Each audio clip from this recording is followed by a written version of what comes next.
At hocam. Mavi.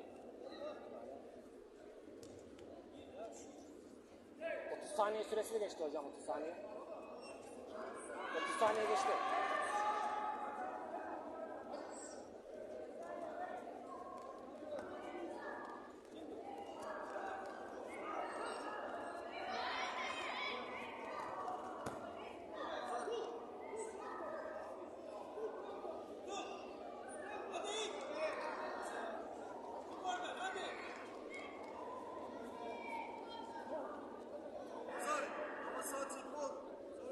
Rakip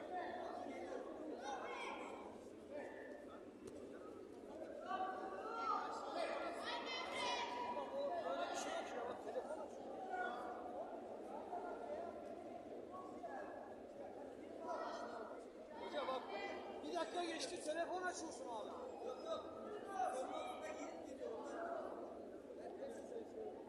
oğlum önceden giydirsene adamı. Şu sistemi çalıştırsın. 30 saniye. Sistem vardı. Normalde çalıştı. Bitti. Yok yok, tamam da sistem kendi atıyordu yani sporcu gelince. 3 saniye sistemi var. Tam bir saat, 1,5 dakikada bekliyor. Bir de şimdi bak. Hala üstünü telefon açıyor.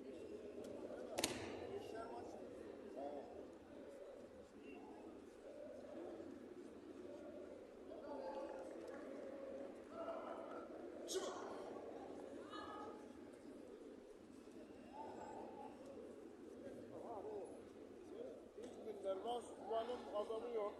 Giyiniyor. Tutar. Hayır, tabii.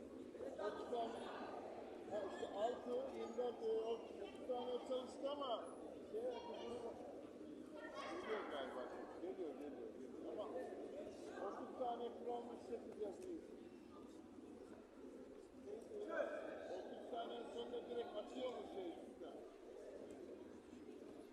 Basarsak. Şu mu? Basarsak at. Tamam neyse.